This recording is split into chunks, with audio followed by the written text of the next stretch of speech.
And it says I am now on the air.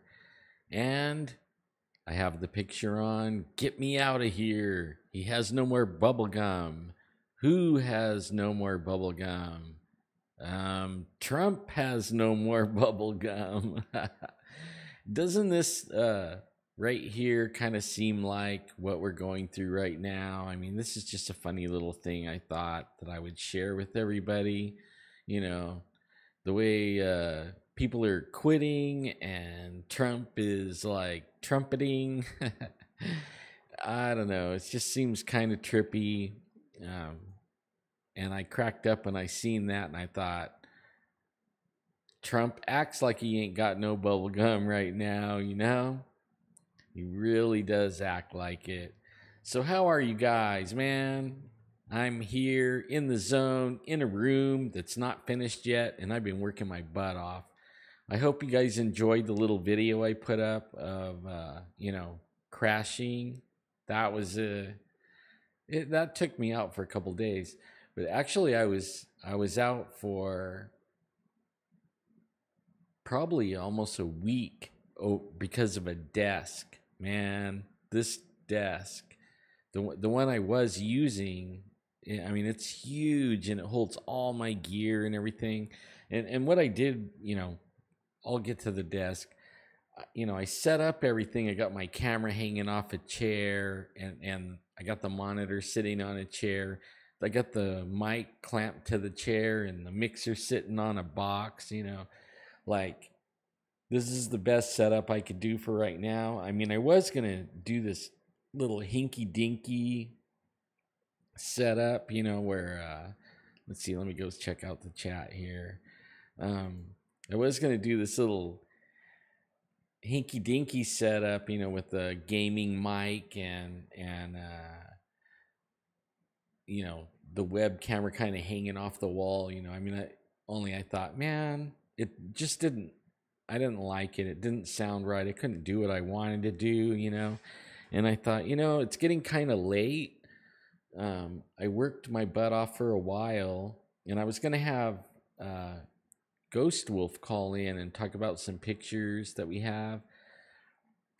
But I've been like running around, I had to pick up some prescriptions and stuff like that.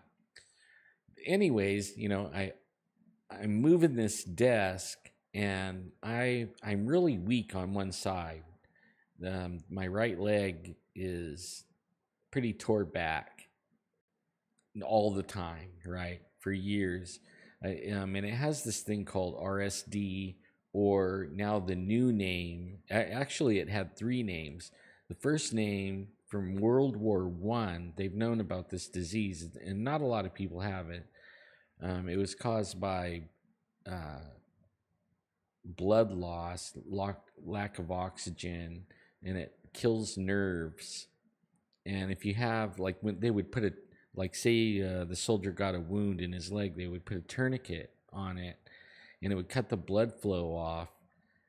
And then, he might go days with that tourniquet, keeping the bleeding from bleeding out. And it caused a thing called causalgia. So, and they didn't understand what it was. So then later, after more, research and stuff like that, then they named it reflex sympathetic dystrophy. So it was still a nerve disease, still caused by the same thing, but now a big name you don't even know what it is. And then here, I don't know, 10 years ago, they started calling it CRPS, complex regional pain syndrome. So it's real complex, and it's regional, meaning like, like one leg or arm, and then it's a syndrome because it never goes away and they don't have a cure. So I have that and a really bum leg from it, and I twist with this desk. It put me out for a week, and so I get back to work.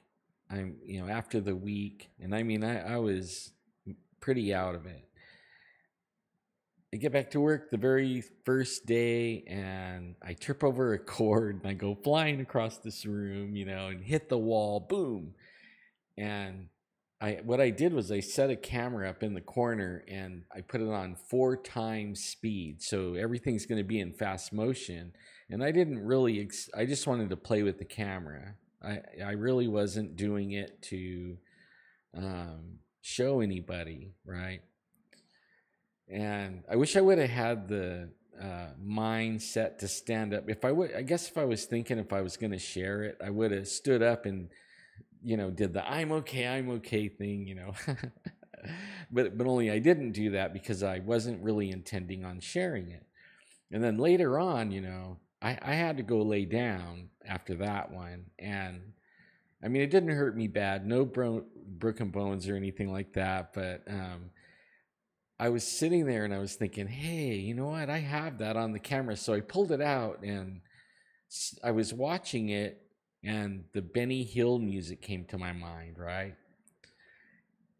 And so, I threw it up in the editor and I cut only the section where I go, but only at 4 times speed. You almost didn't see me fall. I just went flying. All of a sudden it was like I turned around and ching, it was gone. It happened too fast. I was like, oh man, how do I slow that down? So then I played around with and then it was, how do I slow it down and match the crash for when I crashed, I messed with that for, I don't know, a couple hours. I mean, I didn't have anything to do anyways. I was just laying there after the crash, But really all of my pride was mostly hurt, and my knee on my good leg, I kind of landed on that hard, and I hit this shoulder into the, what do you call it, the door jamb. And I was carrying plexiglass, so if it would have been real glass, I'm sure there would have been different results. My head would have went right through it. And the reason I even tripped was because my bum leg drags. Okay, the toe drags across anything. So tile floors where they have the little grout things, I trip over that. And normally I use a cane, but I'm trying not to use a cane because assistive devices, or I guess that's what you call it. If you use them too much, pretty soon you can't not use them. Okay, because your body starts it relies on that assistive device, or whatever you're using, a cane, a wheelchair, a walker, and after a while your muscles will get used to using the extra help, and then when you go to do something by without it, you cannot do it. So I try my very, very, very, very best to, as much as possible, not use devices, chairs, canes, walkers, all that stuff. I have all of it. And I even have, it's a hanger. Okay. I know you guys see that one or maybe I just see it all the time on my Facebook, but the soldiers that come back with they miss a leg because of a mine or something like that, and they make a leg for them, and then they can run on it, a prosthetic leg. So I have this thing, that I can put in my shoe, and it holds my foot straight. The only bad thing is it's my bad leg, and it has this thing that wraps around, if that's my leg, it wraps around my leg, and it holds it to the calf, so that it doesn't go banging around, all over the place. And my leg feels like it's in a barbecue grill, okay? A full flaming on barbecue grill all the time. Or, even it even feels like somebody opened up, the thing and pumped a bunch of gas in there and set it on fire. That's what the leg feels like, with deep aches and all that. And so I'm not really, I don't want to really use the leg that thing on my leg because it hurt so bad, you know. Let's see, I messed up the chat. I was gonna read it, but only it hurts so bad, the leg, just with pants or a breeze from a fan or that thing gripping my leg. So I don't use that either. Not I sometimes I do, like if we're going like out and I don't want to look like an idiot and be tripping over people's, you know, a pebble and things like that and falling down, I'll use it. But I, you know, around the house, I'm trying not to use anything.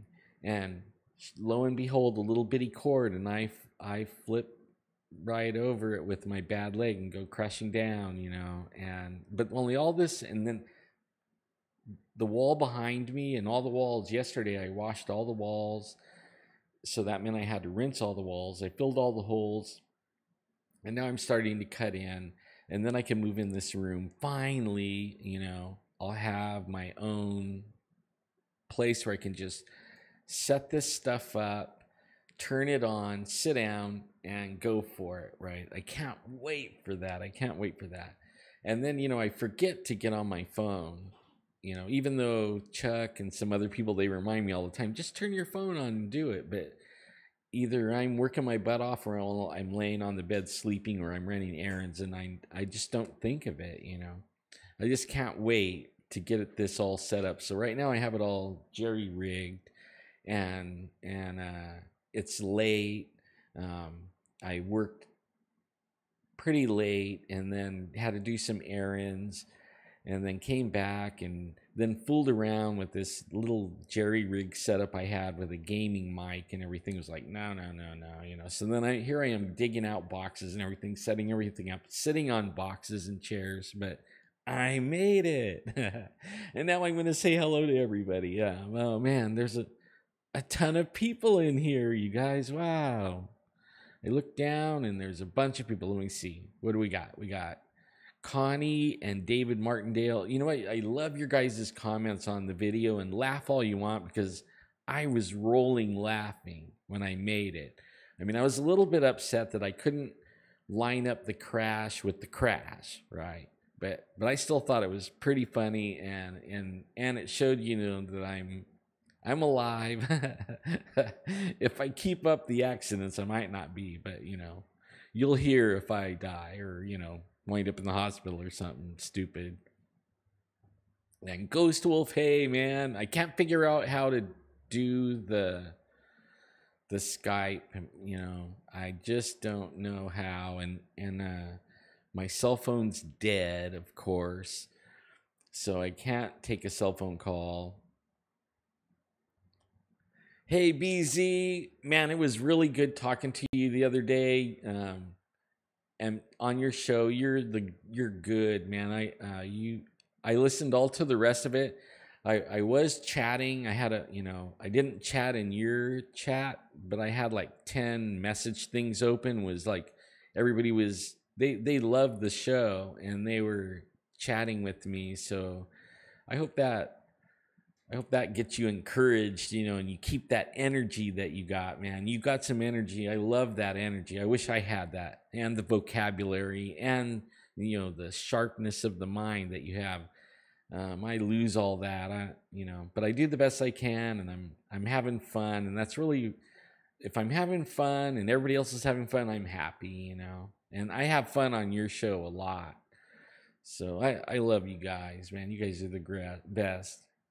And so I got Ghost Wolf and David and Connie and BZ and yeah, well, really the wall behind me, it isn't even painted yet. It's just washed with TSP and then rinsed. I am starting to cut in. My wife didn't like the color. Okay, so she picked out the colors. Okay, she picked them out. And we went to the Home Depot and, you know, this color, give me 5 gallons. And then we get it home and I start cutting. I painted a door over there, a closet door. And I just wanted to like see before I get real far. I just want to see how good the paint is and if it's what she likes. And she came in, I was halfway done with the door. It's too white. And I told her I don't want dark, because if when we move out, I would have to paint over it and put it back to antique white or something. She's like, make it darker. I don't want it. I'm like, no, too late. You picked it. It's going on the wall. She wants to kill me at the moment. If I don't die from falling, I will die from wife killing me. Oh boy. Okay. Yeah, that Jeffrey, the poor guy. Yeah, anytime too, BZ. Anytime, man. Anytime. In fact, I would love to have you on my show the same way, and bring it in. Did you see my picture? You guys, I got to show you my picture. This reminds me of what's going on in the government today, okay? And here we go. Yeah, get me out of here. Trump ran out of bubble gum. Hey, man. Oh, gee. I love that picture. Okay, so I'm going to go back. But yeah, I find that very funny right there.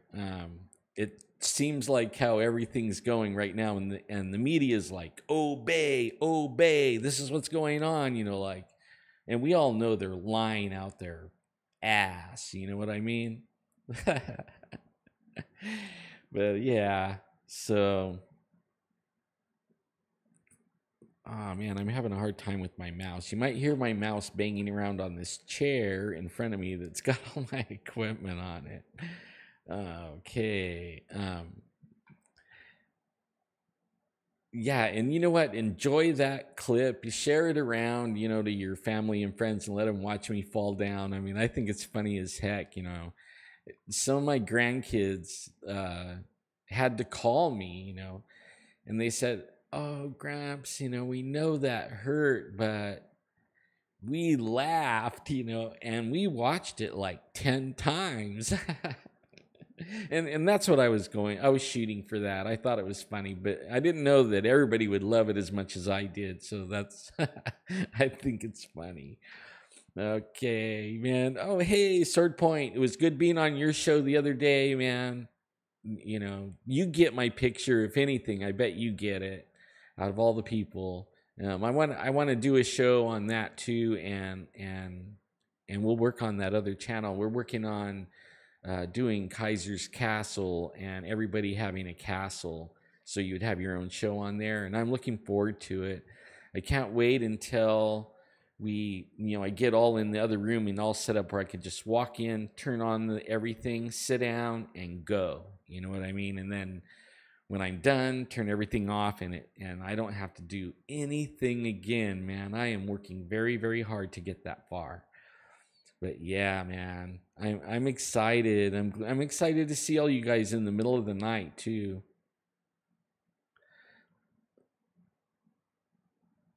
What is he saying? Oh yeah, Jeffrey. Oh, Jeffrey. What was that show where maybe it was a comedy sketch where Jeffrey and the guy was on the plane with Jeffrey. By the time he got off the plane, man, he was so tired of Jeffrey. No. I can get it. I get it. I was pretty tired of Jeffrey too. I mean, not really. I was having fun. So there was some things though but only now that was kind of a little bit over the line, a little bit. I did not take your subscribers, I built and this is for Jeffrey. I know somebody's going to probably tell you about it. So this is for you, man. I joined up with you when you asked, and I had to give it thought. If you remember right, Jeffrey, I had to give it thought, and I thought about it for a few days before I gave you an answer if I was going to help you or not, because I'm disabled and sometimes I can't even make a promise for my own self, right? Like some days I want to do something and my disability keeps me from doing it. And if you remember,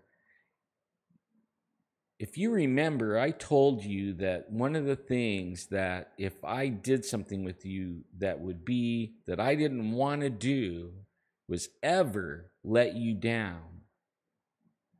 That was one of the things, that was one of the conditions for me, that's what it weighed, right?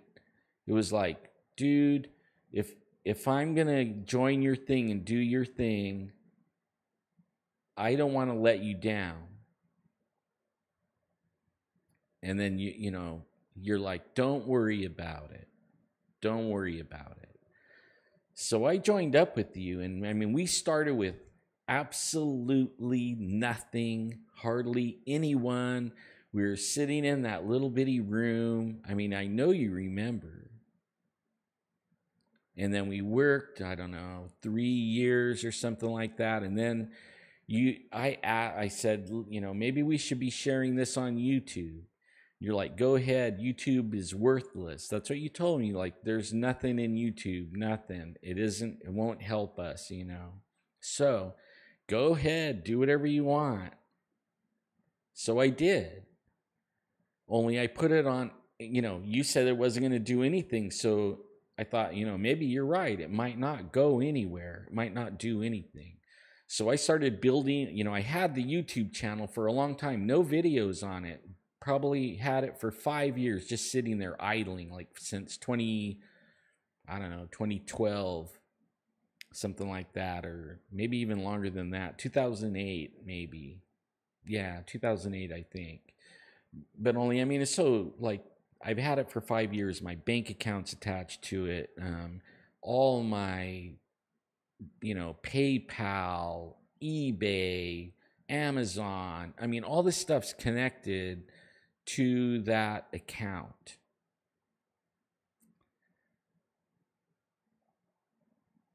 So then you tell me you want it.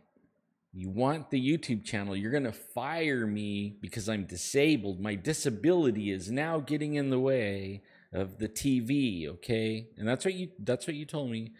It's getting in the way of the TV. I mean, and I haven't really addressed this with you one bit, and I hope somebody shares this video with you so you can see it. I have nothing against you. I like you, but only, and after I left, I didn't even know what to do with myself for a while because I was so busy doing your stuff. I didn't even hardly, like it was like something was missing from my life. It was a trip, okay? And I agree, I'm disabled. I told you that straight up, right up front. And I told you that it possibly could be a problem, okay? And that's why I gracefully walked away. But I to start telling me that I took your YouTube channel, which was my YouTube channel that I built, that I added the videos and did the taglines and messed everything around and spent, all night uploading and all kinds of stuff, working the channel, sharing the links, doing everything I can for us, right? For our show. I mean, your show, but only I'm like the other half of it, the co-host, but only I'm working it. And it, we build it up to a certain amount. I'm just not going to hand over my banking information, my Amazon, my eBay, all this stuff to you. And actually, in reality, I thought when I walked away, the YouTube channel would die anyway. As soon as I changed the name, I figured at least 4,000 people would go away. But not all 8,000 are watching if you look at my views. So to go and say that I'm taking all the subscribers, that kind of is a low blow. And that kind of hurts a little bit, man. Like I've been pretty quiet about it, and I could say some things, but only I'm going to leave it right there. I'm just going to say I still want to be your friends with you. I would love to go out researching with you. I mean, we used to go every day, but then right after that day, I haven't went one day since. Even though I heard you say like a few times, and people tell me that, oh yeah, he's still part of the team. Like I don't even feel like it because I haven't seen you since. So you know, I don't know where I'm at with you. I know where you are with me, though, just by how you're treating me and the things that I'm hearing, and I mean hearing right from your lips, okay, on your show, okay. Like I watched it, people alerted me and I go watch it, and sometimes I watch it just because I have time, and all of a sudden I'm watching it, but only. So that's my message to you, man. If you want to be friends, we'll be friends. But no more games, okay? Like no more games at all. You know, that one kind of made me mad, taking the subscribers, you know. Ah, yeah, so um I'm done with my rant, but only I had to get it out, you guys. I'm really sorry. I feel like that, you know, I've been quiet a long time, and there's been a couple of things that he said or he's committed me on, and then I didn't hear about it until after I was already committed. And you know, I mean, I worked my butt off over there for your old Jeffrey Gonzalez, and in fact, I'm going to share something tonight that we both researched, and I don't know if you guys seen this or not. So, and I hope I didn't run off everybody with my little rant. I really am sorry. Maybe I'll take this video down. I don't know, but I felt pretty bad last night after I went back and listened to the show, and it felt like he was like kind of accusing me of stealing things, and I didn't steal nothing. All right. Okay.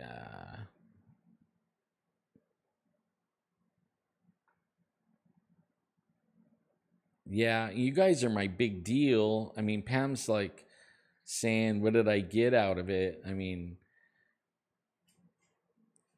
only you have to wonder, okay, what did Jeffrey get out of it too? Like when I was with him, like what did we both were playing off of each other, and we both like maybe we wouldn't have got TV if it wasn't the both of us. You know what I mean? I mean, like he doesn't know. He thinks everything's all him, and I think some of it was because of me too. In fact, I worked twice. I mean, I not only was on this show, but I was actually working behind the scenes for the production company, paid employee of Animal Planet and Nat Geo. I mean, come on. Like, he wasn't. Like, you know. And then on one of them, they didn't even want to talk to him. They weren't even going to interview me, and then they did anyways on Finding Bigfoot. I was actually working for Finding Bigfoot, and it didn't have anything to do with Paranormal Central at all. At all. Okay. Okay, I am done. I'm done. I mean, he got me worked up last night, man, when he was saying, when you can say whatever you want. I gave Jeffrey everything I had. That's the thing. And what else do you got? What else? I didn't have anything else to give. And then my one Achilles heel, I guess, that's what he used to get rid of me on. You know, he could have used any other thing, and he could have sat me down and talked to me at first, you know, but no.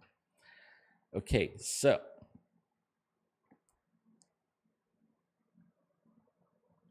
you know, I don't want to beat a dead horse, though. I'm going to move on, and I forgive Jeffrey.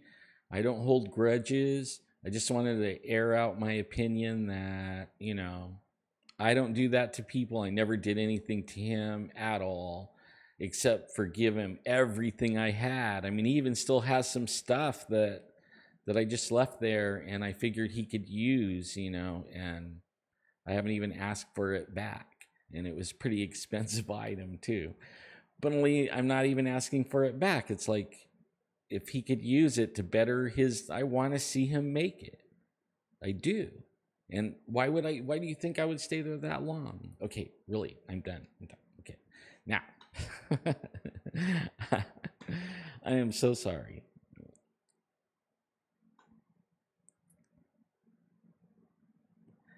You know, I think everybody wanted to hear my side on what happened too, because Jeffrey was painting me. You know, the first part that he did that kind of was upsetting me is he was killing me off. Right? He puts a skeleton in my seat, and then I'm gone. Right? It was like killing me off, basically. Like it was a soap opera, and now he's killing me off, and I'm gone. But I didn't go away. Yeah, too bad. Okay, so now I'm going to go to these pictures. I don't know if you watch Jeffrey's show, I know you've seen them, but these were taken in the valley floor. And this is what's springtime is hitting, and it's time, you know, I'm getting calls and stuff now. And actually I got called or messaged from the orbs that I showed recently, and she sent me a whole bunch more pictures. I'm gonna have her call in, and she's gonna send me some more stuff, and then I'm gonna let her describe the pictures. I was gonna share some of them because, man, wow, you guys, okay, they're out of this world pictures. I shared them with Ghost Wolf. Maybe he could tell you, you know. But here's the pictures that I wanted to share of the Bigfoot in the valley. And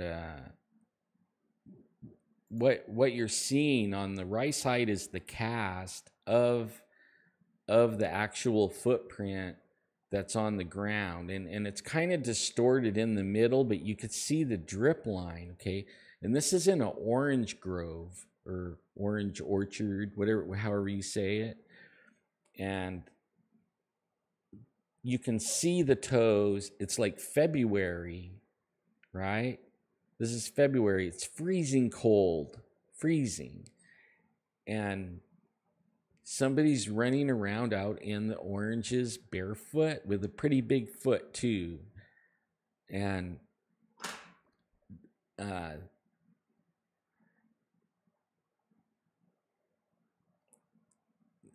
Jeffrey doesn't know who she is. In fact, I brought those orbs pictures, and he didn't want to use them, and I thought they were really good, and I forgot I even had them. I found them on my computer, and I put them up, and then somebody alerted her, you know, saying I showed some of her pictures, that they seen it too, and she messaged me, and she's like, hey, and now, okay, now back to the Bigfoot. This track right here was taken, I would say about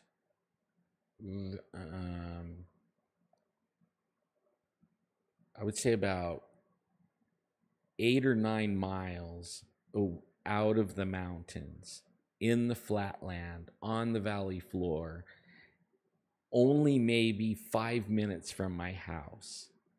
Okay, that's where these tracks came from, only 5 minutes from my house. And I live in the Central Valley. I live in Clovis, California. So, in fact, I think it was on the edge of the school district of another little town in the valley called Sanger, one of Jeffrey's towns, and Clovis school district. So, like, it was in that school district. And so it's in, you know, this is in the valley. And now I'm starting to get calls.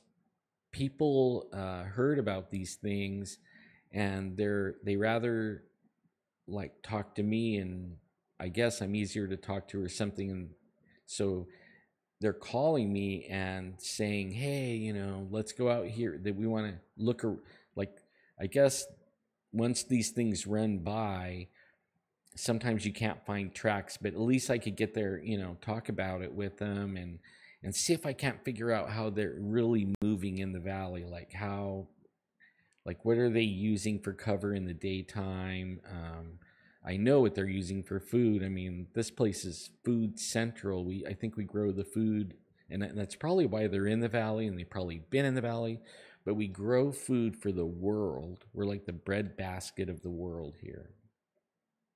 And I mean, we grow everything from strawberries to I even found out blueberries, and then all the trees, nut trees, apple trees, peach trees, you name it, trees, orange trees. And that's the Bigfoots kind of like to hang in the orange trees.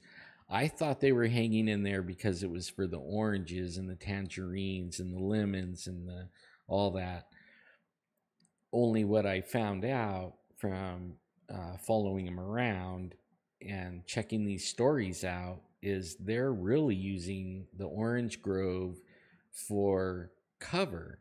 They can step one line or one row of trees in and step into a tree, one of these big orange trees, and they're gone. You won't see them. Even if you're hot on their trail, you'll run right by them because they're in a tree. And maybe they ran 3 or 4 rows and then got in a tree. You know what I mean? Like, it's so easy. They could probably sit in a tree all day long and just snooze up under there, and no farmer would ever see them. And they'll hear anything coming anyways, and not let you see them. It's pretty. They're pretty.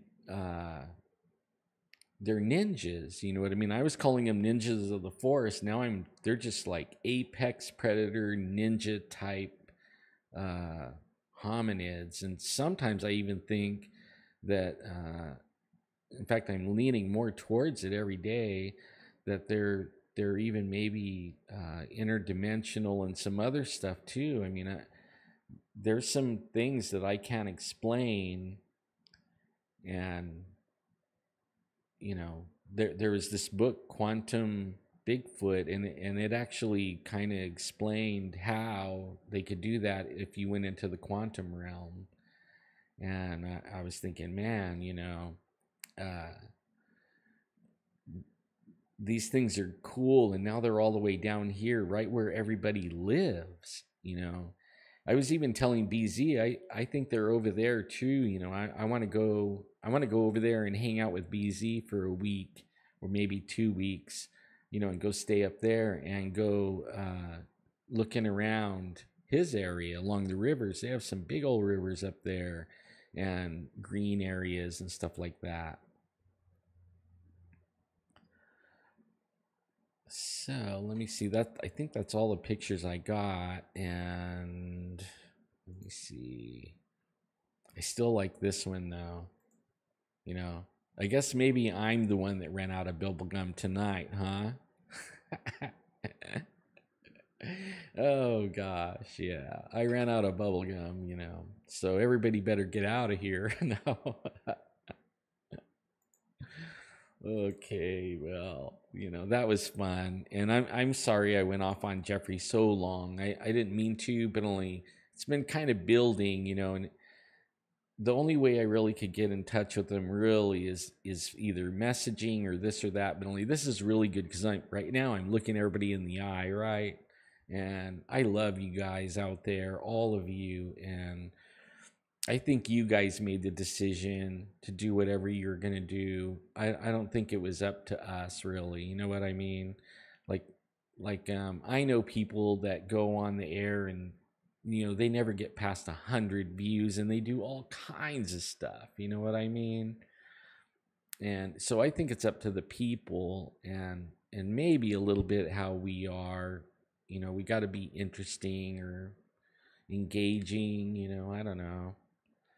Let's see here. Where's the chat at?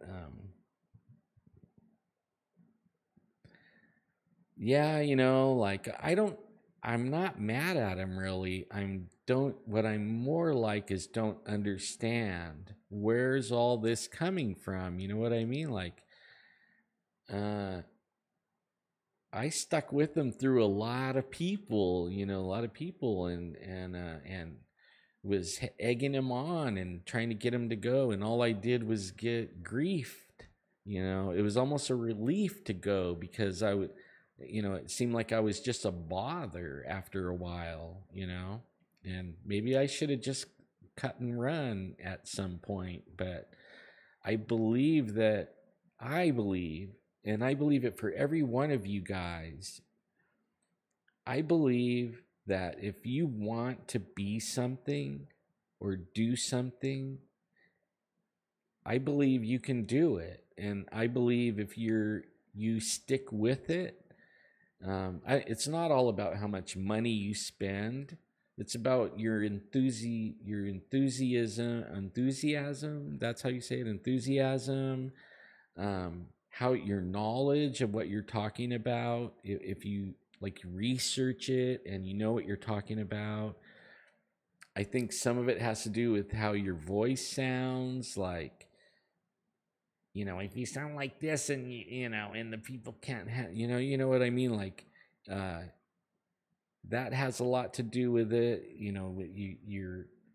And when you come on, even if it's just sitting here chatting with you guys on the thing, I think people like to hear like a fly on the wall of conversations.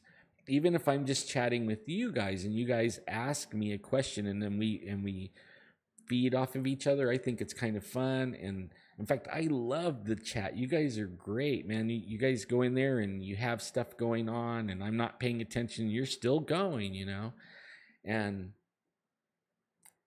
I go back and listen to them and sometimes I go back just to read the chat because now that YouTube saves it, I love that,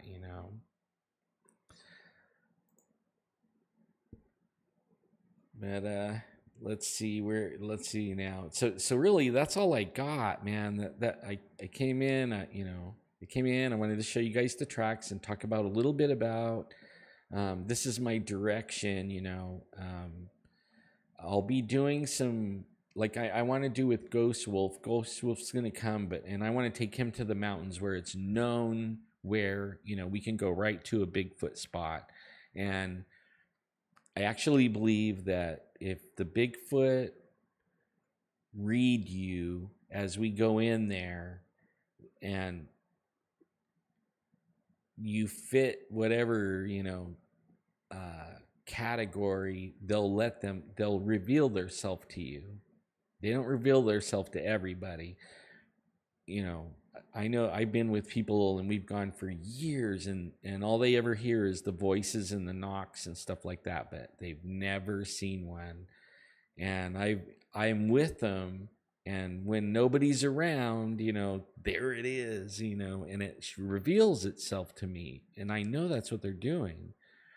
So I want to take Ghost Wolf to one of those places where there's an opportunity to have one step out in front of you, and it has on other people too. Like there's people that has gone with us and some of my friends, that I wasn't with them, and the Bigfoot stepped out and scared just standing there and having this awesome, big, huge, scary monster, that's, like you think is fake. All of a sudden, there it is in real life, 3D, full color, but actually, you can't even think straight. I'm going to tell you right now, like, if you have to do any bio functions, you better bring your depends with you, because it might depend on if you can control yourself, if you're not going to fill up your depends or not. Only I'll do those special ones like Adolf. I talked to Adolf today about the Courtright campout. And he talked to Ken, one of the other guys that was abducted, that was in the 10-11-02 deal. He thought it was a great idea, and he wanted us to go. But he said, and this is the same thing Adolf said, okay? This is what really is funny. They said, but only let's not go alone, not just only 3 or 4 of us. Let's make a big group and go. The more the merrier. So they're out. They're good for a camp out sometime in June here. We haven't settled on a date. Maybe you guys in chat could help out. Like put your comments down there, and maybe we can land on a date that's good for the people that can go. You know what I mean? because I want everybody to be able to go. There'll be all the players that's left of the abductions. One of them died. There was 3 of them, and we'll be able to interact with them, and they can tell their story, and you can actually look at the actual area. I'm getting goosebumps thinking about this. I mean, I get excited. And then not only that, but Mackenzie, the I think he's the nephew of Ken, who is the other. It's Adolf and Ken. He said me and Adolf were talking about doing another more, like finishing the 10-11-02, because it didn't finish. You know what I mean?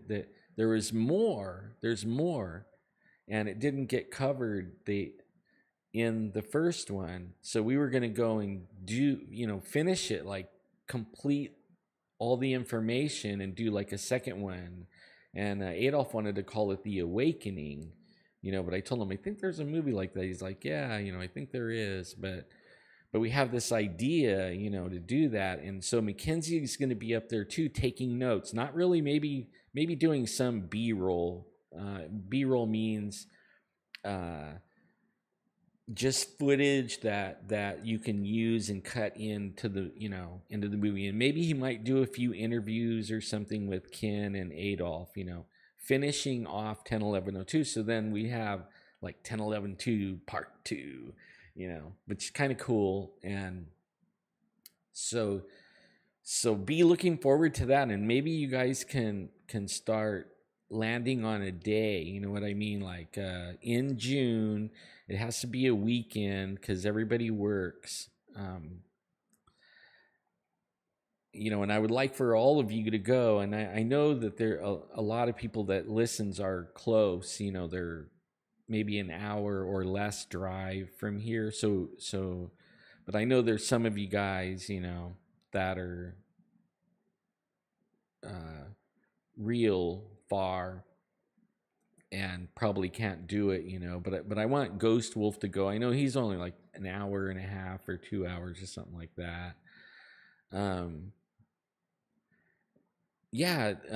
little car will make it, man. It's all paved roads, and all the way to Courtright Lake. You could go on Google Earth and go on the satellite, click not map but satellite, and you can actually you could do this in Google, on the internet, and you can follow the road from Fresno up. Just take 168 and then take Dinky Creek Road and follow it all the way to Courtright.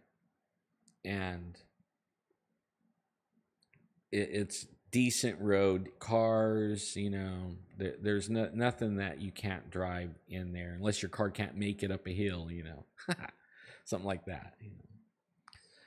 So Ghost Wolf, man, we'll see you, man. Sorry I couldn't get it all set up for you to get in here tonight. But I didn't want to leave everybody hanging either. I haven't done a video in a while. I'm glad you guys are really working with me on that, because it's really important that, to my wife especially, but even to me though, to finish this thing. And I'm so slow that it's frustrating for my wife, and I could understand why Jeffrey was frustrated too. You know what I mean? Because I frustrate my own self, and it's frustrating to see other people frustrated, that you can't keep up. But hey, that's part of being disabled, I wish I could say that I could go faster. I wish I could make commitments, that every normal people can just, say, oh yeah, I can't do that. I can't make a commitment. I wish I could. I can't even rely on my own self. I can't make a commitment for me, something for me. So I understand. And my wife's like going crazy because I'm going so slow, and hey, slow and steady wins the race. That's what I keep on telling her.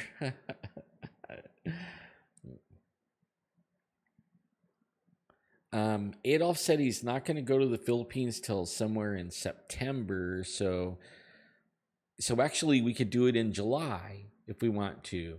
You know what I mean? Like in a warmer month. So we don't have to. I think he said he was saying June because he was going to go to the Philippines in July. So that means that we could actually go later. You know what I mean? We could go. It could be July, sometime in July. So we'll all have to sit and figure out what day. I'll get with them. I was messaging him earlier this morning, but my wife was giving me the evil eye. She's like,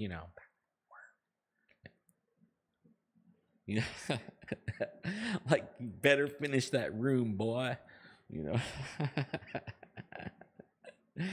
Oh yeah, and he said he had to go back to work anyways, But every day is a weekend for me because I don't work, so Sometimes I don't even know what day it is, Yeah, and I don't even realize days pass sometimes, Like I get so engrossed in everything, I forget, that a whole week even passed. I don't know. It's weird. It's weird being disabled, and it's weird. For little things to take you out, like something that would make you go ouch, and then you just walk it off. That takes me out for 3 days, stuff like that.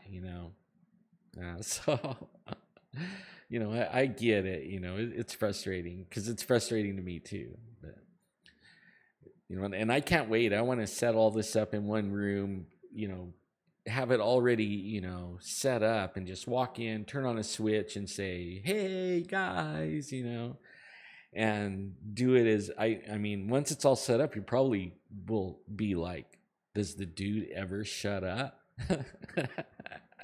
You'd be like, dang, man, not 5 times in one day. Come on, Alan, knock it off, dude. No. I'm just kidding. Yeah.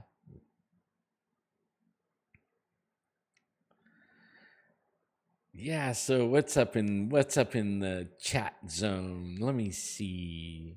I'm here sitting here blabbing away. 'Cause I don't think anybody's gonna be here really, and there's 23. I'm not. Okay, it's like a quarter to midnight here. Like I know some of you guys is 3 hours ahead of me, so it must be like 3 in the morning where you're at. And I know Ghost Wolf has to get up at like 4, so he better get his butt to bed.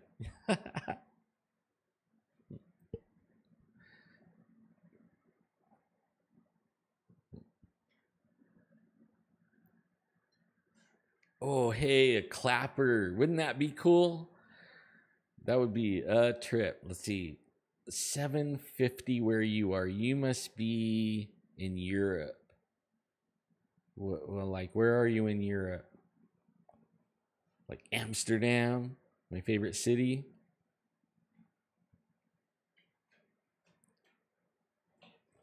Let's see. She's in Europe, huh? No, PR, yeah. Pam's in Oregon. North Ireland. I knew it. I knew you were over there somewhere. I knew it. I can't remember. That's one of the things of my disability. And I wonder if you guys even pick up on it sometimes. I can't remember names of anything. Even mine sometimes, like, I just can't. Everything's all crossed in my brain. But I'll turn everything off, go lay down, and then all the names fly into my head like, oh, well, there they are. Where'd they go?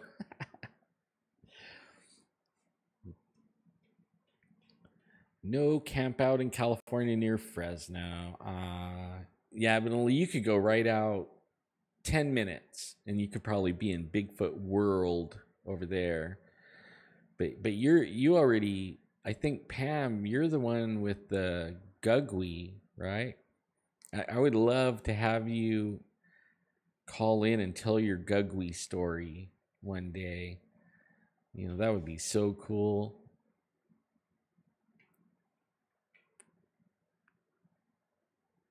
And I have to figure out that Twitter thing. I have not figured it out still. I don't know what it is. It's like I'm retarded. I have some block that I can make all this electronic junk work, but as soon as it comes to Skype and this studio, it's like I'm like a deer in the headlights. I just can't figure it out, and I can't make it work. I don't know. I'm retarded, and I see everybody else doing it. And they're like, it's easy. Like, yeah, it sure is.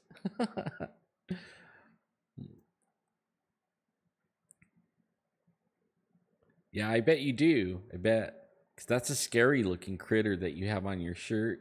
I haven't washed them yet. They're all in a box packed up. I'm not I might give away one here soon, but I think I'm gonna wear the other one. Like, they're just too good, you know. I know I taught you sword point, and then you're telling me how to do it, like how you did it. I have no idea what I told you now. And I tell you, is that retarded? I'm a tard. You know, really, it's too much. I can't figure it out. Oh I am, and I'm gonna wear it all over the place. And I have a feeling people are gonna, like I wear shirts that people send me. I have lots of stuff from over the years. Some of them are wearing out, and they're threadbare, and I'm still wearing them because it's cool. Like, I think it's cool. And I get out there, and people are like, uh, that shirt, where did you get that shirt? I want that shirt. But they're all one of a kind shirts. You can't get the shirt. You can't buy it anywhere. Most of them you can't get. They're all one of a kind. And that's a Sasquatch or a Bigfoot. And then they're like, oh my God, I see you on TV, I think. Like, oh boy, here we go. Yeah. Oh, cool. Danny's cool. Like, we got the Memorial Day camp out thing coming, and I thought I was going to be pressured into going, you know, for something Jeff wanted for his show, and he committed me before I even knew. I found out after the fact, and I wasn't really happy with that because, it's like, am I in the loop or out of the loop? Like, am I a team member or am I not a team member, right? Like, am I stealing everybody or am I not stealing everybody? Like, did I help your show ever or did I not help your show ever? Like, am I your friend? That's like what I'm starting to come to. Like, is he really, like, is he just only using me? Because it's starting to, or just, like, I don't like being used. Yeah. So, but I want to go on the Memorial Day. We've been doing it for years. Danny goes, and some other people go, and I like hanging out with them, and I like hanging out with Jeff too, but I just don't want it to be like that.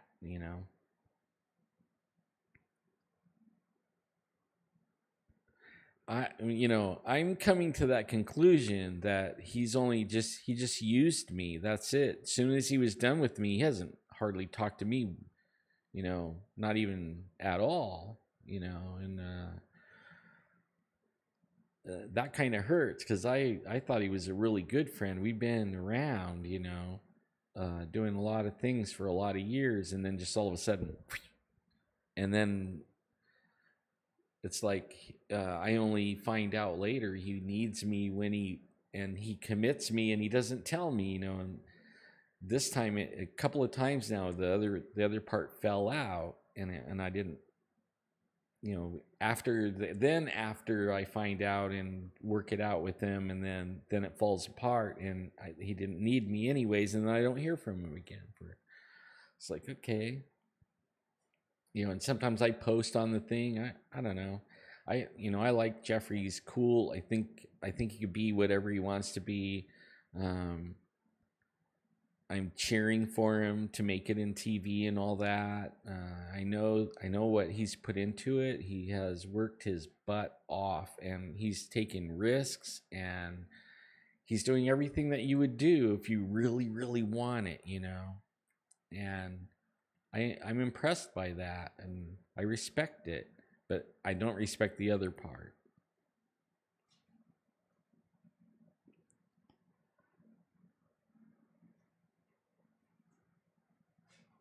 Yeah, it's pretty sad, BZ, but I think you're right.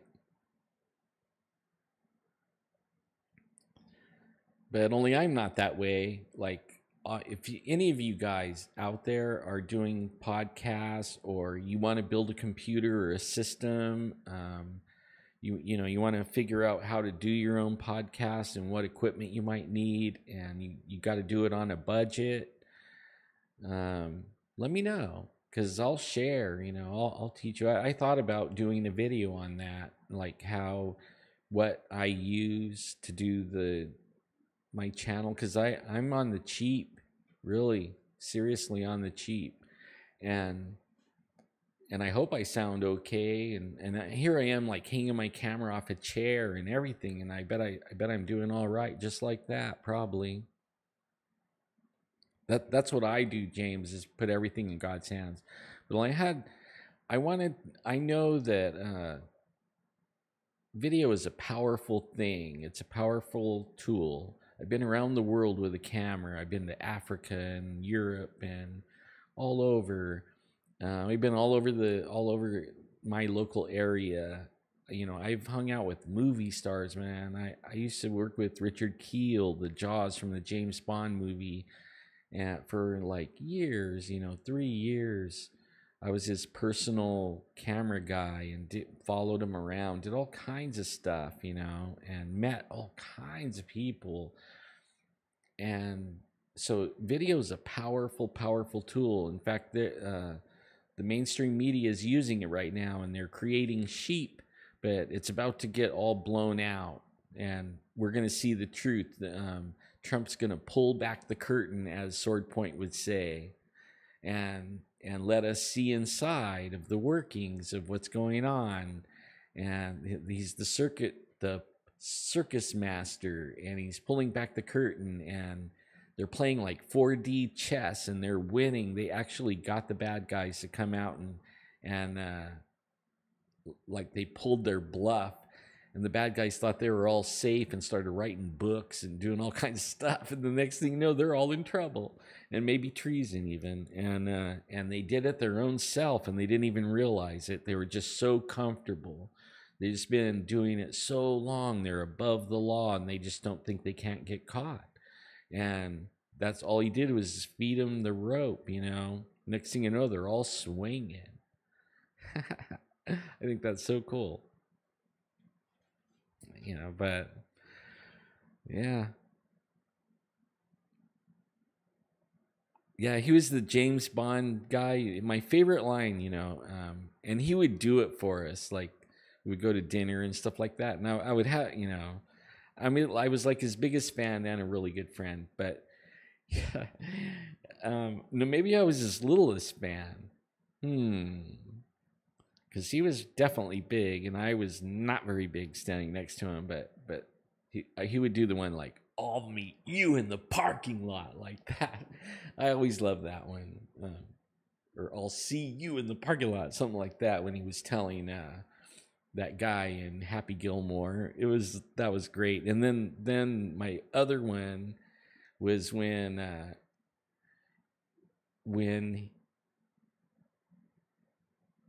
oh man, Clint Eastwood hit him in the privates with a sledgehammer, and then loaded him up on a horse and had him ride away in Pale Rider. I think that was the movie. That's one of my other fun clips. But then if you ask Richard Kiel what his actually was when, I can't remember, I think it was Moonraker.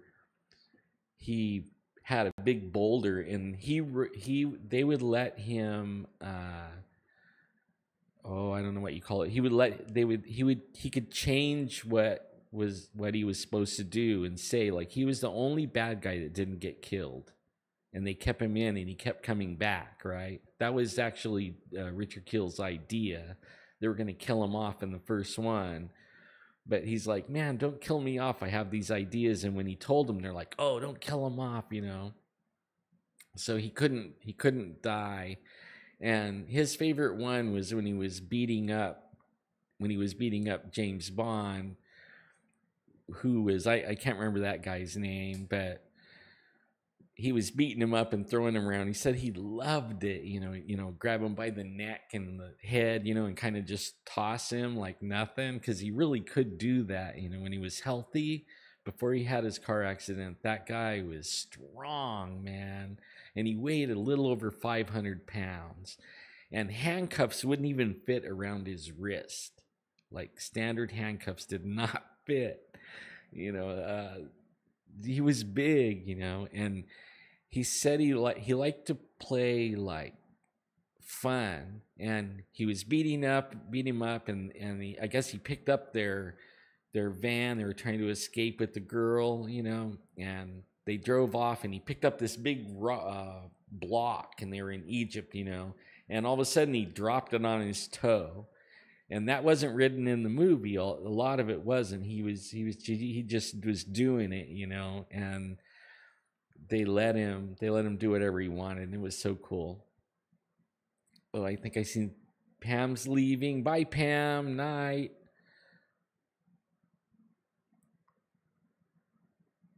Yeah, Roger Moore. That was the one. Yeah, he loved to beat up Roger Moore, man. And they were really good friends too. I never got to meet him. I always took him to the airport and picked him up from the airport, though, after he went over there and would do some of that stuff, and Roger Moore. He really respected Roger Moore. Sir Roger Moore, he would call him. Sir. I didn't know Roger Moore was a sir, but he is. Yeah, I probably should call it quits too, man. And I don't know. Let's see. I've been about an hour. I didn't expect to go an hour. Feels like longer to me for some reason this time. Good night, Gwanny. Oh, no, Gwanny's in the daytime, huh? 11 hours or something ahead of us. So she's getting ready for her day. And we're all almost ready for our night. Yeah, Roger Moore was knighted. Yeah. I didn't know that. I learned that from Richard Keel, the Sir Knight. In fact, Jeff tried to get me to put him on the show, and have him on the show a few times, and he watched the show, and I know I never told Jeffrey this, but only because I don't like hurting people, you know what I mean? I really don't. But he told me that there was never any way he was going on that show with that guy. That's what he said.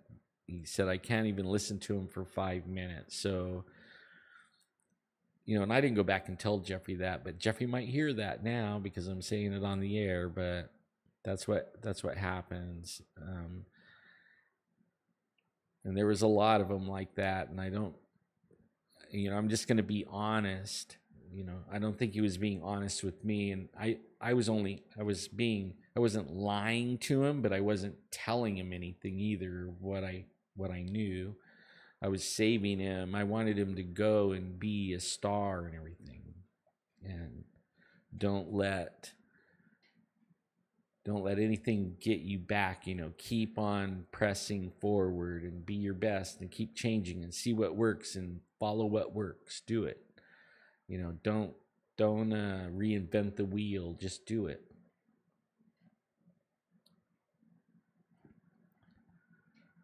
In Houston, hey Houston, we have a problem. I just wanted to say that. I don't have a problem.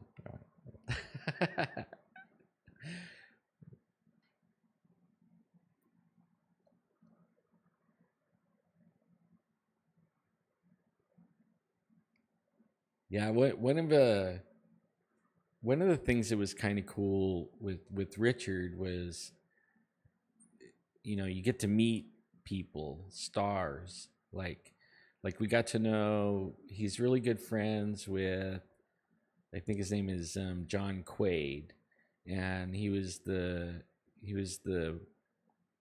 biker with the Black Widow on his belly, and every which way but loose, and also Clint Eastwood, and also, what a lot of people don't know, besides those guys, is basketball players.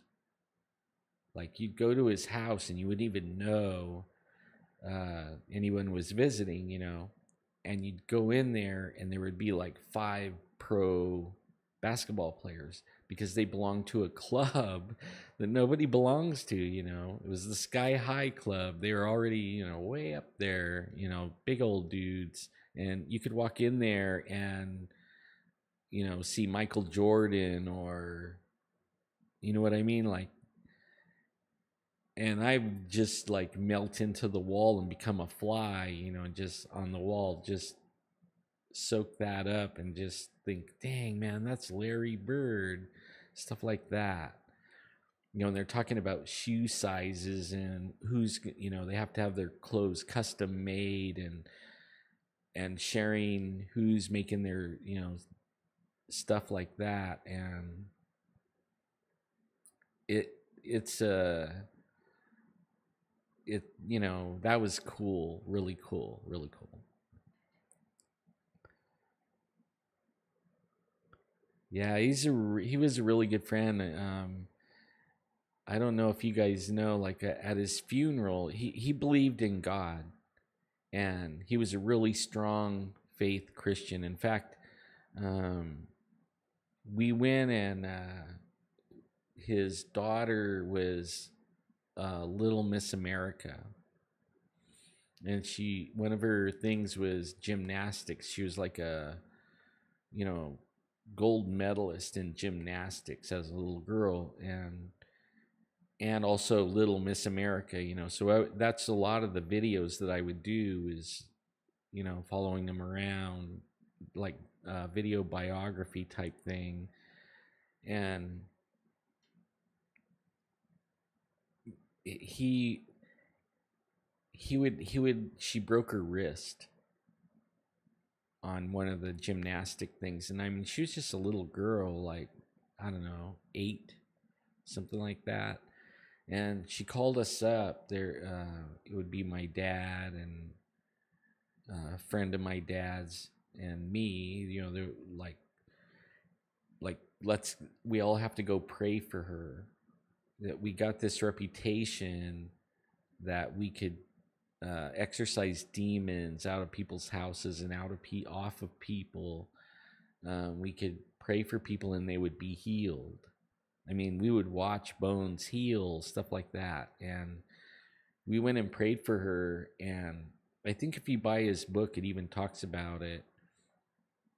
But her wrist was healed, and how they looked at it was, she can't compete if her wrist is broken, and she can't not compete. So she has to be healed so that her, and we went over there and prayed, and hour later she was swinging and back flipping and doing all kinds of stuff, and she was fine. X-ray showed no break. Miracles. I actually think today there's more power in prayer today than there was then, and I think it's for everyone that has faith, that is not afraid and has faith. You can see things if you want. I think everyone can. Oh yeah, he was totally saved. If you want to know a lot about him, he wrote a biography, and I can't remember the name of it, of course, but all you have to do is Google Richard Keel's biography and it'll come up. And it's really a good book. The guy studied before. He was really intelligent. He wanted to be a district attorney, so he took law classes and everything, and then he took real estate classes. I mean, he was real smart, and then he did acting because of his size. At first there wasn't a lot of roles, but he developed his repertoire, to where he could take a lot of roles, and he could do different things like cowboy and all kinds of different stuff. And he's been like in Cannonball Run, and I mean, I think it's like 75 movies, The Guns of Navarone. I mean, like the Monkeys, you name it, he was on it, And then the Twilight Zone, where he did that one where it's only a cookbook, that I'm telling you, he played in a lot of movies. I think that is what it is, making it big in the movies. I think you're right. BZ.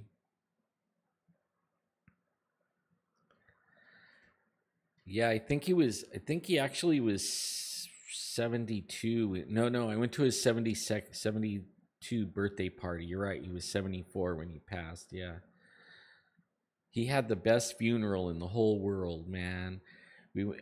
He did not believe anybody should be crying at his funeral because he wasn't dead. That's what we talked about it a lot of times. He wasn't dead. He didn't die. He moved to a different realm, and where that realm where you can walk around and your disability doesn't hurt you and stuff like that, because he was disabled in some of the later movies like Happy Gilmore and stuff like that. When he was running, he was actually on a cart and strapped to it so they could go like this and not fall off, and they were rolling him down the hill with everyone, and everybody was running all around. And when he was standing in the crowd, he was actually standing and leaning on everybody because he couldn't stand up really. I mean, it's sad, but I got a lot of my motivation to be not disabled, or be as much, don't let your disability get you, from him. I mean, watching him, that guy, he worked through a lot of pain and a lot of hard things, and I got a lot of my, seeing what he did, and he didn't slow down. Like, I took him to the airport, and he had these little bitty cart, little, like a shopping thing at the Walmart, but when he was even littler, it came apart, and he would take it with him all around the world and ride it. And I always told him, how come you don't get a bigger one? He goes, because it won't fit on the airplane. It costs too much, And he went to Switzerland, and he did a commercial of the little bitty, I don't know if maybe, I can't remember, but only little bitty credit card. And I think in Sweden it was a big deal. It was like really little. And then they had him using it, right? So anything in his hands looked really little, even a regular fork or a regular credit card. But when you put a little credit card in there, you know what I mean? It was like the contrast was, and he shot that commercial in I think Switzerland, I think. But what they lost his luggage, and they lost his little cart, right? His little ridey thing, little electric thing.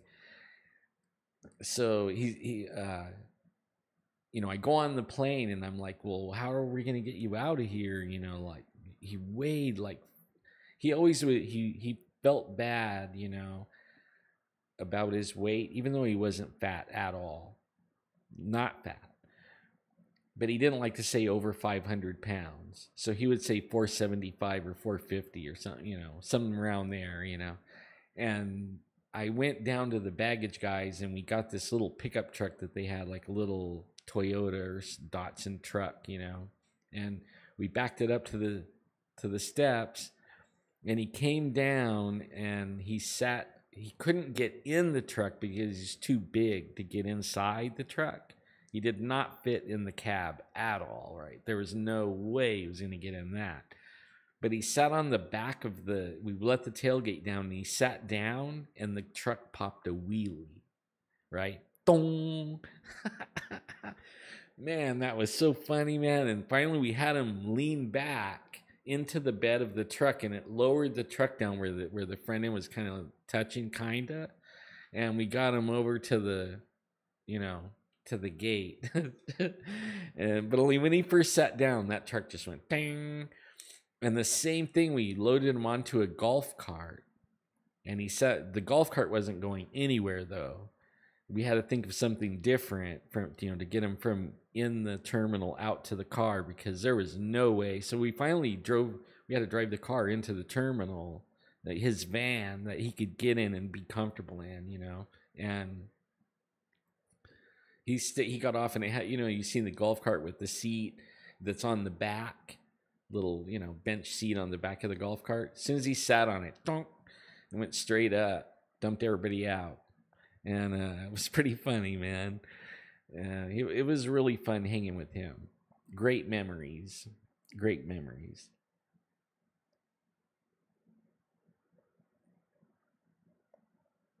So, everybody's going night-night, huh? That's so cool. Yeah, you guys hook up.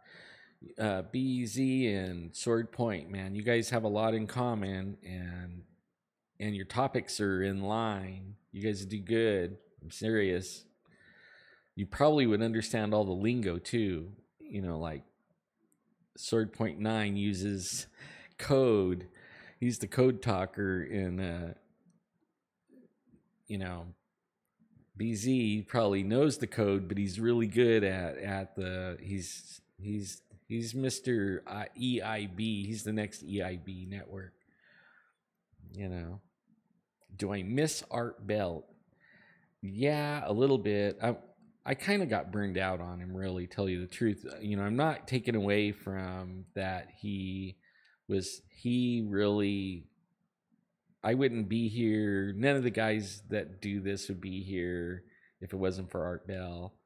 And I don't even think anybody was even interested in paranormal or anything if it wasn't for Art Bell. But there at the end, and I understand, he had a disability, and it made him retire. And then he didn't like the way they retired him, just like I don't like. I mean, nobody likes that, and you want to do it again, and he couldn't. He tried, and then he couldn't, then he tried, and then he couldn't. I actually think he could have, if he would have lowered his standards to 1 time a week instead of trying to do the 5 days a week for 3 hours a day. I mean, I can't do that. I might be able to barely do the 1 time a week for 3 hours, but 5 days a week, that's tough, And even for a healthy person, that's a tough workload. I think me and BZ talked about that, he was his own everything, right? Producer. He had to line up all the guests. I mean, he did have Keith helping him though. When he built the website, that's when Keith came on, and then it was him and Keith forever. And I guess Keith's been with him from the beginning almost. As soon as he started doing his website, then Keith came on board. So him and Keith was all the way till the end. And Keith's really cool. I don't know what happened to Heather Wade. She kind of just fell apart.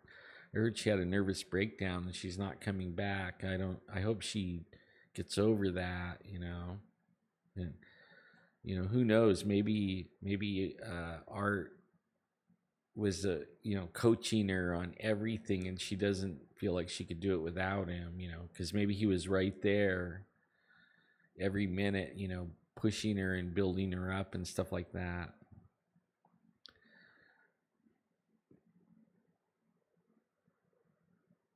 Man, JC, I missed that guy. We interviewed him probably about 3 times on the show, but only talked to him on Facebook all the time. The guy, he was kind of, he reminded me of Indiana Jones, like dangerous edge on him. He was a good guy. That when he was really diving deep into the real danger stuff, and he was for real. That I like for real people. Yeah, we did, huh? We lost a few. Yeah. Poor poor us, man. Losing all the greats. Yeah. Yeah, I'm gonna head to bed too. You guys are great, man. I can't believe you. I was thought I was gonna be talking to a camera, and I thought everybody would be in bed Thursday night and middle of the night. But I couldn't go another day without like talking with you guys, even if it was just talking to a camera and not seeing anybody in chat. I had to get something off my chest too, and give everybody a little bit of hope that that I'm not done. I'm just busy at trying to set something up where I can not have, like, now I have to take this all apart and put it all away again, and I don't want to leave it because I don't have any curtains on the windows, and I'm afraid these tweakers around here will go, oh wow, what's that, crash, take everything. But I'll let you guys go, and you guys have a really good night. And I'll try and remember, to pop on my phone and say hi and stuff like that every so often.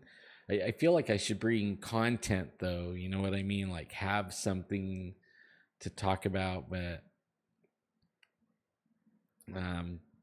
so I don't know. Maybe that's like learned behavior. I don't know. Maybe I don't know.